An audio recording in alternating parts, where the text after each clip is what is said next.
እዩ ማለት ነው። የኔ እናት ነፍስ ይማር ብለናል። ቁልጭ ቁልጭ አለች እኮ። አሁን ደግሞ ተራዊ አንቺ ነው። አሁን ማልቀስ ተራዊ አንቺ ሆነ። በእርግጥ ሴት ልጅ ታልቅስ የሚል እኔ እንትን የለኝም። ግን ቢሆንም አንድ ሰሞን እንዴት ነው ቀበጥበጥ አድርጎ ቆለት አድርጎሽ አልነበረ? ከህይወታችን ውጭልን ፍቅራችንን እናጣጥምበት እያልሽ ሄሉን ስታሳብጃት ነበር። አሁን ደግሞ ሄሉ በተሯ እየሳቀች ከዚህ በኋላ የልጅ አባት ነው ያብም ደግሞ አሁን እኔ ወደ እሷ ነኝ፣ ሚስቴን መንከባከብ አለብኝ። ምንም ቢሆን የያዘችው ልጅ የኔ ነው፣ በሆዱ የያዘችው እርጉዝ ናት። ከዚህ ሰዓት በኋላ ልንከባከባት እችላለሁ። እሷ ጋ ነው መገኘት የምችለው። ከዚህ በኋላ በሄሉ ህይወት ውስጥ መወሰን የምችለው እኔ ነኝ።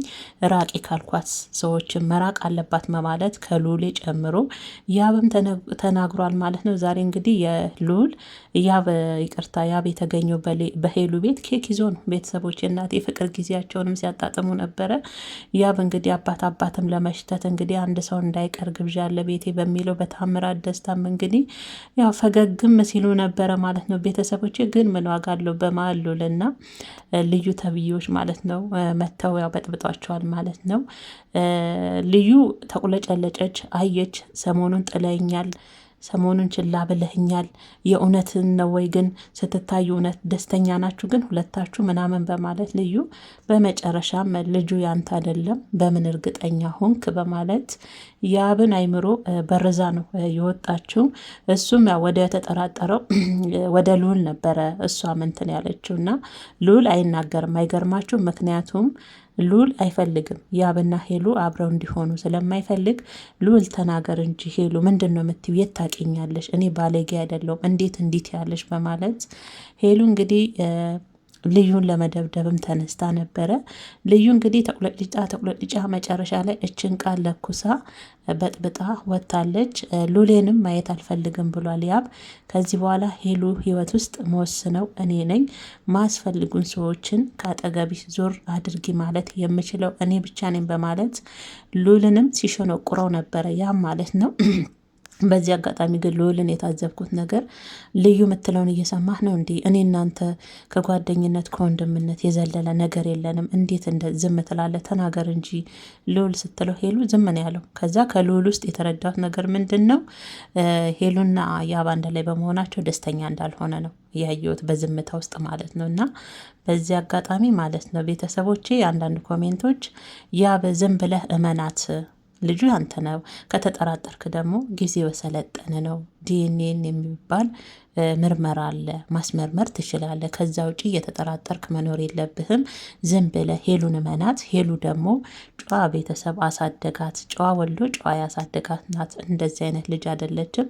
በሄሉ 100% እንተማመናለን። ሄሉ እንደዚህ አይነት ዘልዛላ ባለጌ ልጅ አይደለችም። የሰው ወሬ እየሰማክ እዛም አትበል፣ አቋምክ አንዲሆን እያሉ ኮሜንቶች እንግዲህ ያብንም ሲናገሩት ሰምተናል ማለት ነው ቤተሰቦቼ። በዚህ አጋጣሚ ግን እኔ ሄሉ ያረገችው አክት በጣም ነው የገረመኝ። ሉልን ታቅፈዋለች፣ ትስመዋለች። ከዚህ በኋላ የልጅ አባት ነው መንከባከብ ያለበት እኔም ብቻ ነው፣ ምንም ማድረግ አይቻልም፣ አሁን ወደ ልጁ እናት ተመልሷል እያለቻት እንግዲህ ልዩ በቃ የኔ እናት ቁልጭ ቁልጭ አለች። ምን ትናገር? እውነት ግን ደስተኛ አትመስሉም አሁን ስትታዩ አለች በመጨረሻ ማለት ነው። እና ልዩዬ የኔ እናት በእርግጥ ሴቶች ያልቅሶ ብዬ እኔ አላስብምም አልደግፍም። ግን ቢሆንም አንቺም እኮ በጊዜው እንዲህ ነበር ያደረገሽ። ፍቅራችንን እናጣጥምበት፣ እንደዚህ እንሆንበት፣ ከአጠገባችን ራቂ አልነበር ያልሻት? ቆለት አድርጎሽ አልነበር? አሁን ሄሉ ነው። በእርግጥ እኔ አሁን ሄሉ የምር ከልቧ ተሳቅ ያለችውም ነገር የእውነት ይሁን እሱን አላቅም። ግን የሄሉ ደስታ ስለሚያስደስተን እሷ ከተደሰተች እኛም እንደሰታለን። እሷ ያመረጠችውን ያው እንኳን እኛ ተመልካቾች ተውና ቤተሰብ ራሱ እናንተ የመረጣችሁትን ነው የሚመርጠው አይደለ? በነገራችን ቤተሰቦች ስለዛ እሷ የመረጠችውን እሷ ደስ ካላት ፍቅር ውር አይደል? ቤተሰቦች አሁን ሄሉን ምንም ብትሏት አትሰማም። ምክንያቱም በፊትም ጥረቷ ያብን የራሷ ማድረግ ነበር። ሄሉ ሁላችሁም እንዳያችሁት ግልጽ ነው። የሄሉ ጥረት እንደዛ ስትሆን የነበረችው ፍቅርም አለባት፣ እልህም አለባት፣ መውደድም አለባት። ያብን ተነጥቃለች፣ የራሷ ማድረግ ነበራል። አሁን ደግሞ የራሱ አድርጋ በዚህም ይሁን እርግዝና እውነትም አይሁን እሱን አናቅም። እኔ እሱን ትቻለሁ።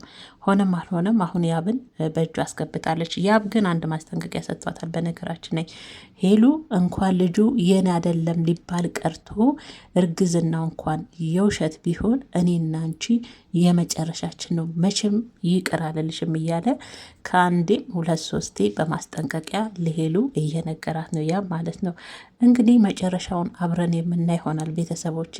እኔ ግን የታዘብኩት አሁንም ቢሆን ሄሉና ያብ አንድ ላይ በመሆናቸው ሉል የተደሰተ አይመስለኝም።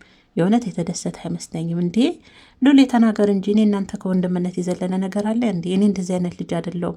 እንዴት የት አባቷ ቃኝ ነው እንደዚህ የምትለው ምናምን ስትል ራሱ እሱ ምንም አላለም። የሚገርማችሁ ነገር እንዴት ልዩ እንዴት ያለሽ እኔና ሄሉ እኮ እንዲህ ነን ብሎ እንኳን መልስ አልሰጣትም። ምክንያቱም የእሱም ሴራ አለበት ማለት ነው ከልዩ ጋር እና ቤተሰቦች እንግዲህ ዛሬ ይሄን ነው ልጁ የማን ነው በሚለው ነው እንግዲህ ዛሬ ልዩ ናት አጀንዳውን ያመጣችው ልጁ ያብ አይደለም በማለት እንግዲህ ያብን ሌላ ሀሳብና ጭንቀት ውስጥ ከተውን ሄደችው። በዚህ አጋጣሚ እኔ አሁን ለያብ መናገር የምፈልገው ነገር ዝም ብላ ትጠራጠራት። በቃ ከወደድካትና ልጄን እንከባከባለሁ ካልክ